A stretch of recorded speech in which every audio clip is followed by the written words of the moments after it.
paano natin malalaman kung aling daan ang ating tatahakin o pupuntahan?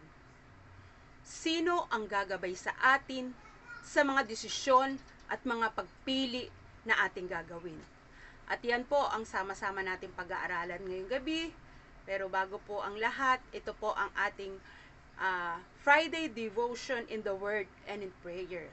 So bago po tayo magpatuloy sa ating pong devotion ngayong gabi, tayo po ay manalangin at lumapit sa ating Panginoon. Dakilang Diyos, Diyos na makapangyarihan sa lahat, Diyos na may lalang ng langit at lupa, kami po, Panginoon, nagpapasalamat sa iyong kabutihan, nagpapasalamat, Panginoon, sa iyong pag-ibig na hindi nagmamaliw, bagkus ito'y laging sariwa bawat umaga sa bawat isa sa amin. Ama, ngayon pong gabing ito, anuman pong hadlang, anuman pong karamihan, anuman pong kasalanan, ang aming naisip, nasabi, pinagbalakan at isinagawa na hindi nagbigay kaluguran sa iyo. Patawarin mo kami, Panginoon. Pakalinisin mo kami, O Diyos. At muli, i-restore mo po ang aming ugnayan sa iyo, Panginoon. Upang ang iyong mga salita ay malaya naming mapakinggan. Ang iyong banal na spirito ang siyang magturo, ang siyang gumabay at mag-correct sa bawat isa sa amin. At ngayong gabi din, Panginoon, amin pong itinataas ang mga kapatid namin na nagbigay ng kanilang pangalan para po sa kanilang mga prayer request sa iyo, Panginoon. Ito po ay si Myla Bendanya, John Matthew Dinyoso, Joy Orbizo, Aryan Gimbor, Eva Erenea, Anthony Reyes, Anita Roque, Romelyn Balane, Noel Legaspi, Flora Abrugar, Angelita Alcantara, Edison Sacramento, Candice Aguirre, Melda Mendoza, Trinity Ann Ambrosio, Arnel Aguirre, Francis Ganson, Jose Llenas, Kelly Mendoza, Loida Garcia, Efren Alamag, Cristino Diloy, Rosana Velasco, kasama sina Rosched Avenida, Gloria Martinez, Inocencio Sacramento, at si Mary Manansala. Lord, salamat po sa buhay ng mga taong ito na siyang patuloy na nagtitiwala sa iyo. Panginoon, ikaw po ang nakababatid at nakakaalam ng sitwasyon ng aming mga kapatid na ito. Lord, kung ano man po yung kanilang kinakaharap sa mga oras na to, ang kapayapaan na nagmumula sa iyo ang patuloy na maranasan nila, Panginoon. Ang pag-abot sa kanilang sitwasyon, Panginoon, ang aming pong hinihiling. At higit sa lahat, Panginoon, patuloy na ang kalooban mo ang siyang maganap at masunod sa buhay ng lahat ng sa iyo ay nagtitiwala. At patuloy din po naming itinataas, Panginoon, ang ongoing TCFC construction, Panginoon. Dalangin po namin, Panginoon, na patuloy na ikaw ang manguna, patuloy, Panginoon, na yung kakayahan ay ipagkaloob mo sa bawat isa sa amin, yung resources, Panginoon, upang kami po, Panginoon, ay maging kabahagi ng iyong gawaing ito, Panginoon. Sa iyo po namin ipinagkakatiwala at itinataas ang lahat ng mga ito. Tangi sa iyo lamang, Panginoon, patuloy na ikaw ang madakila, mapapurihan sa buhay ng bawat isa na sa iyo ay nagtitiwala at umaasa. Tanging kay Kristo lamang, sa pangalan ni Jesus. Amen. Atin pong kunin ang ating mga Biblia at ating pong buksan mula sa aklat ng Awit, Kabanata 32, talatang 8. Ang sabi po sa English, sama-sama po nating basahin, sa NIV po. I will instruct you and teach you in the way you should go. I will counsel you and watch over you. Sabi po sa Tagalog, sa Awit 32 verse 8, ang sabi ni Yahweh, aakayin kita sa daan, tuturuan kita at laging papayuhan. Ang talata po ito na ating binasa ay isang pangako ng patnubay, ng payo at paggabay ng ating pong Diyos na makapangyarihan sa lahat at koneksyon sa ating nag-iisa at tunay na Diyos. Sinasabi dito na tanging sa Kanya lamang, na tanging sa ating Diyos lamang matatagpuan yung patnubay. Sa Kanya nagmumula. Siya ang pinanggagalingan ng tunay at tapat na patnubay at paggabay sa lahat ng mga kumikilala sa Kanya. At ang hangarin ng Diyos ay ang akayin tayo sa tamang landas at dalhin sa Kanyang kalooban. Katulad ng isang magulang na nagtuturo at gumagabay sa kanyang mga anak upang hindi ito mapariwara, upang hindi ito mapahamak o maligaw ng landas, ay gayon din po ang ating pong Diyos na makapangyarihan sa lahat. Sa sino mang humahanap sa Diyos ng buong puso at pinapakinggan ang kanyang tinig, ay tuturuan at gagabayan niya tayo sa lahat ng ating paglalakbay sa buhay na ito.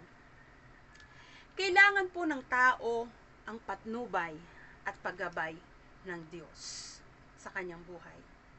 Dahil tayo pong mga tao ay isang manlalakbay lamang po sa mundong ito. Hindi po ito ang final destination nating mga tao, kundi doon po sa buhay na walang hanggan, doon sa langit, nakapiling ang ating Diyos na napakabuti. Tayo pong mga tao ay pansamantala lamang po tayong naninirahan sa mundong ito.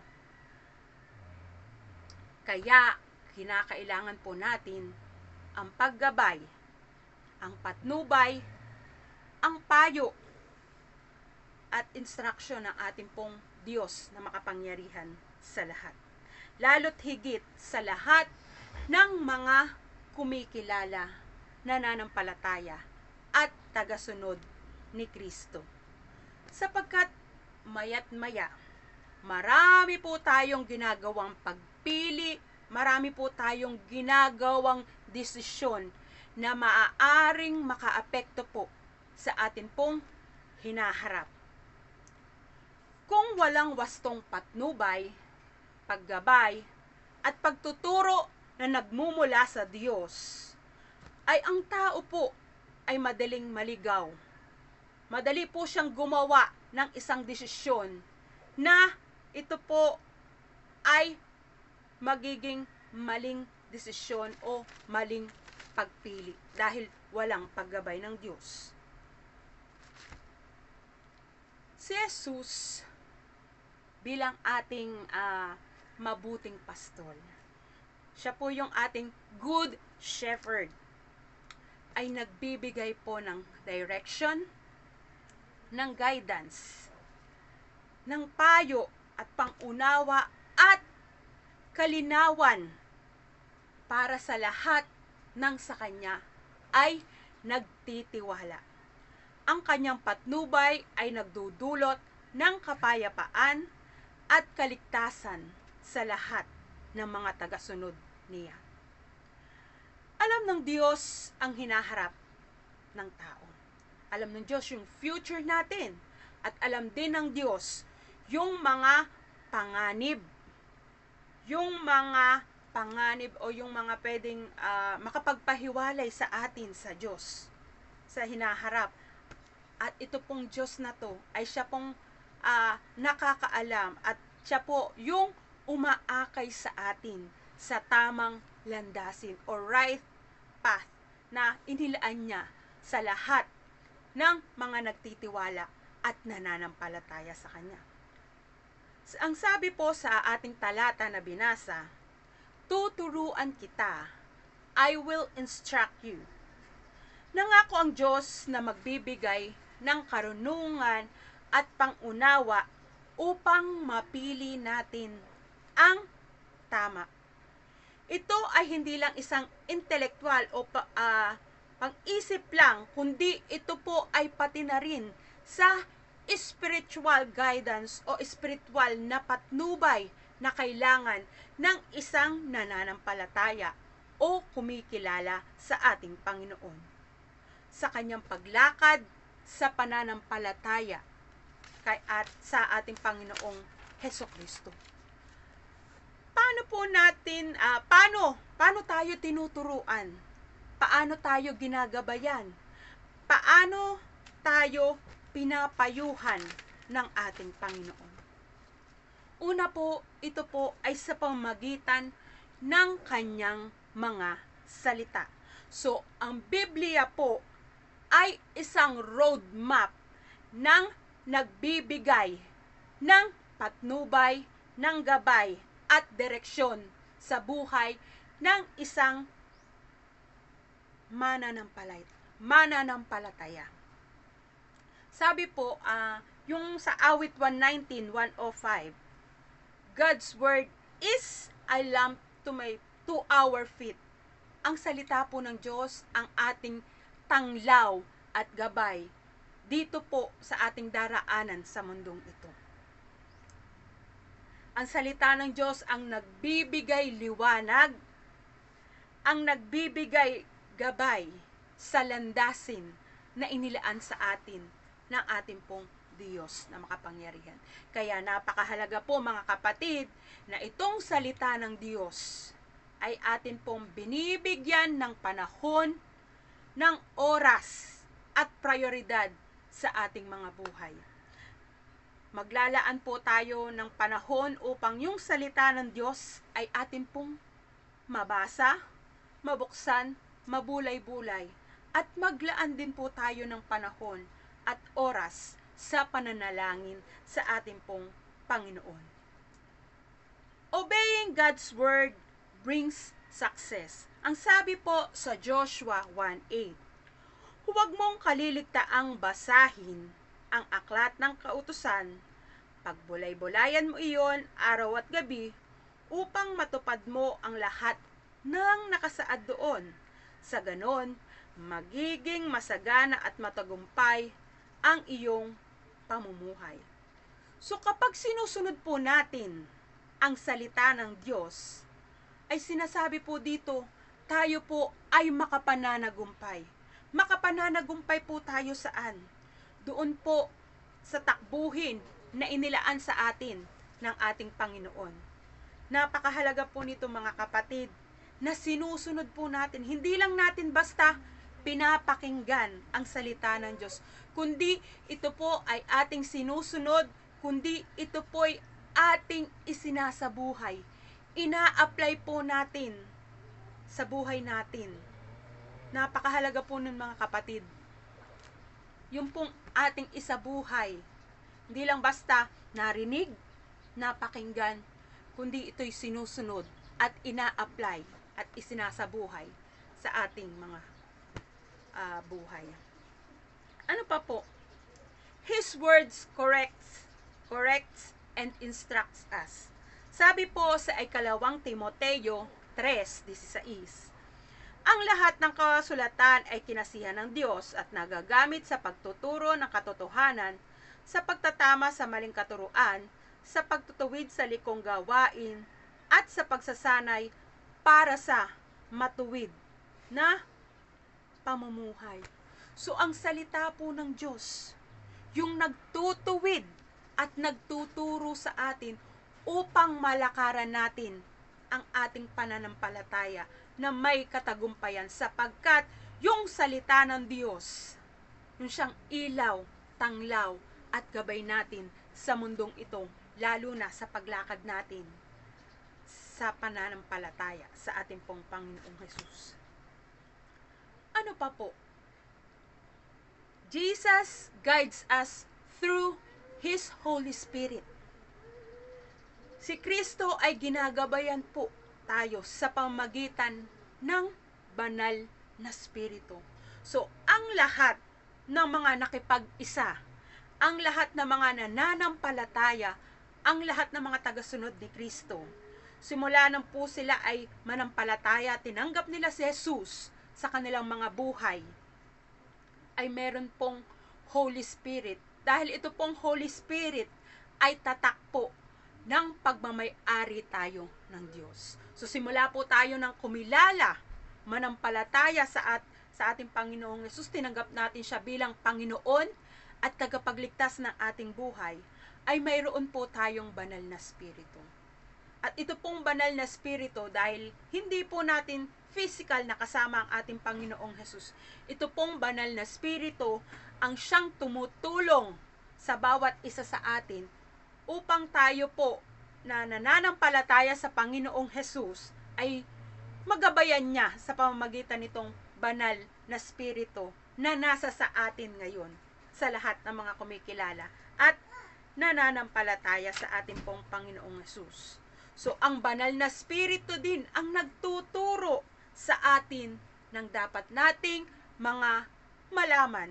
Malaman saan? Patungkol po sa salita ng Diyos. Ang banal na spirito ang siyang nagpapaunawa sa atin kapag po tayo ay nagbabasa ng Biblia. Ang banal na spirito po ang nagbibigay sa atin ng kaunawaan sa salita ng Diyos. At katulad po ng salita po ng Diyos, ito pong banal na spirito, sa patnubay ng banal na spirito, ay nakasisiguro tayo na tayo ay nasa tamang landas, sapagkat itong banal na spirito ang siyang magsasabi sa atin, ang siyang gagabay sa atin na ito yung daan, dito ka lumakad. Siya po yung magsasabi nito. Ito pong banal na spirito. Kaya napakahalaga na yung salita ng Diyos ay atin pong laging pinagbubulay-bulayan araw at gabi upang itong banal na spirito ay manatiling malakas. Manatiling, ito po yung nangunguna sa buhay ng bawat isa sa atin. Kasi once po na tayo po ay tumigil na sa pakikinig ng salita ng Diyos, manghihina po ang banal na spirito sa atin, sapagkat ang mabibigyan na natin ng pansin ay ang tinig na natin, hindi na yung tinig na mula sa banal na spirito. Kaya mga kapatid, tayo po ay sama-sama magbubulay-bulay ng salita ng Diyos araw at gabi sa ating mga buhay. Ano pa po? Jesus guides to eternal life. So, pinapatnubayan po tayo ng Diyos, ng ating Panginoong Hesus, doon sa buhay na walang hanggan. Ang patnubay ni Jesus ay nagdadala at umaakay sa bawat isa na nananampalataya sa Kanya, doon sa buhay na walang hanggan na pangako ng Diyos sa lahat ng mga kikilala at mananampalataya sa ating pong Panginoong Hesus. At sa lahat ng mga nakipag-isa kay Kristo ay may inihahandang mansyon o silid doon sa langit ang ating pong Panginoong Hesus sa mga oras na to. Kaya mga kapatid, napakaganda po nito. Wala man po tayong mansyon dito sa lupa, pero meron pong inihahanda ang Diyos, ang ating Panginoong Hesus, sa lahat ng mga matatagpuan niya na may ugnayan ng may pananampalataya doon sa kawakasan ng buhay ng mga tao. At doon po, kapag po natagpuan tayo ng ating Panginoong Hesus na may pananampalataya at may ugnayan, yung pong pangako ng Diyos na buhay na walang hanggan, kakasamahin tayo doon sa langit, ay mararanasan po natin, makakamtan po natin. At yung pong mansyon o silid doon sa langit na naghihintay sa atin ay atin pong mapupuntahan. Kaya napakabuti po talaga ng ating pong Diyos, na napakabuti at mapagmahal sa bawat isa sa atin. So dito po, si Jesus, pinapakita po dito na si Jesus ang tanging gabay at patnubay, at yung payo niya ay higit na kailangan ng lahat ng mga tao, lalo na ng mga nananampalataya sa Kanya. Si Jesus ang tanging gabay at patnubay sa bawat aspeto o sa bawat bahagdan ng ating mga buhay. Hindi lang doon sa small decision natin, kundi maging sa mga big decision natin na gagawin sa ating mga buhay, ay kailangan natin ng patnubay ng instruction, ng payo mula sa ating Diyos Ama. Katulad ng ating Panginoong Hesus ay katulad niya ay isang kompas. At itong kompas na to, kailanman, kapag ginamit natin, ay never o kailanman hindi tayo maililigaw doon sa lugar na pupuntahan natin. Kaya napakahalaga na sa paglakad po natin sa pananampalataya, meron po tayong Kristo sa buhay natin, sa puso natin, na yung kanyang mga salita ay binubulay-bulay natin at yung paggabay, yung tinig ng banal na spirito ay ating pinapakinggan at ating sinusunod sa ating mga buhay. Si Jesus ang tanging patnubay natin patungo sa buhay na walang hanggan doon sa piling ng Diyos. Ang awit 32 verse 8 ay isang makapangyarihang paalala ng pangako ng Diyos sa lahat ng mga nakipag-isa at tagasunod ni Kristo na gagabayan, papatnubayan at pangangalagaan tayo ng ating Diyos. Tinitiyak nito sa atin na tayo ay hindi nag-iisa doon sa journey o sa ating paglalakbay sa pananampalataya. Ang pagtuturo, payo, at mapagmahal na mata ng Diyos ay laging nakalaan sa bawat isa sa atin. Hindi niya po inaalis ang kanyang paningin sa lahat ng sa kanya ay nagtitiwala, sa lahat ng sa kanya ay nananampalataya. Ito pong pagtingin ng Diyos na nag-aalok ng karunungan, ng patnubay at kaaliwan na kailangan ng bawat isa sa atin. Sa pagbubukas po natin ng ating mga puso sa kanyang mga patnubay at sa pagtitiwala natin sa kanyang pag-ibig na hindi nagmamaliw, ay maaari tayong lumakad ng may kasiguraduhan, ng may kumpiyansa sa landas na inilagay sa ating harapan. Ang Diyos ay kasama natin sa bawat paghakbang natin, sa bawat paglakad natin sa pananampalataya. He will never leave us nor forsake us. Iyan po ang pangako ng Diyos. Kung mararanasan po natin yung pangako ng Diyos, na He will instruct us, He will teach us in the way we should go, and He will counsel us and watch over us. Kung, mga kapatid, mararanasan po natin, tayo ay magpapatuloy, magpapakanlong sa ilalim ng pagkalinga at paggabay ng ating pong Panginoong Hesus. Susundin natin ang kanyang mga salita at ito po ay ating itatago sa ating mga puso upang ito, yung mga salita ng Diyos, ang siyang magiging patnubay, gabay natin sa paglakad natin sa ating pananampalataya. Sinasabi dito sa atin, mga kapatid, kanino ba tayo nagtitiwala? Kaninong payo? Kaninong mga turo ang ating pinapakinggan? Kaya napakahalaga, mga kapatid, tanging ang turo at patnubay lang ng Diyos ang ating hinahanap-hanap sa ating mga buhay. Salamat po, aming Diyos Ama na makapangyarihan sa lahat, sa iyong mga salita na nahayag ngayong gabi. Muli ipinapaalala mo sa aming Panginoon na yung paggabay mo, yung payo mo, yung guidance mo, yung instruction mo, Panginoon, ay available sa lahat ng mga kumikilala at nananampalataya sa iyo. Panginoon, tulungan mo kami na palagi naming hingin ang iyong instruction, ang iyong pagtuturo, ang iyong gabay, ang iyong payo sa buhay namin.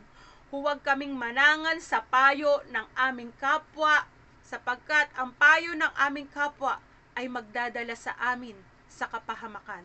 Tanging ang payo mo lamang, tanging ang patnubay mo lamang ang siyang magdadala sa amin doon sa buhay na walang hanggan na siyang ipinangako mo sa lahat ng mga kikilala at mananampalataya sa iyo. Kaya maraming salamat po, Panginoon. Patuloy na ikaw ang maging sentro, pangunahin sa buhay ng bawat isa sa amin. We need you, Holy Spirit, sa bawat aspeto, sa bawat bahagi at bahagdan ng aming mga buhay. Tulungan mo kami, Panginoon, na sa bawat gagawin naming desisyon, sa bawat gagawin naming choices, Lord, ay lagi yung kalooban mo ang mabigyan namin ng pahalaga sa buhay namin. Salamat po, Panginoon. Patuloy na sa iyo namin itinataas at ipinagkakatiwala ang iyong patnubay sa bawat isa sa amin. Patuloy na ikaw ang siyang kumilos, gumabay, magpala at manguna sa bawat isa sa amin, lalo na po sa buhay namin sa pananampalataya. Salamat po, Panginoon. Patuloy na ikaw ay madakila, maluwalhati sa aming mga buhay. Sa iyo ang lahat ng papuri at pagsamba. Sa pangalan ng aming Panginoong Yesus, ang lahat ay magsabi ng Amen. Muli, magandang gabi po sa ating lahat. God bless you all.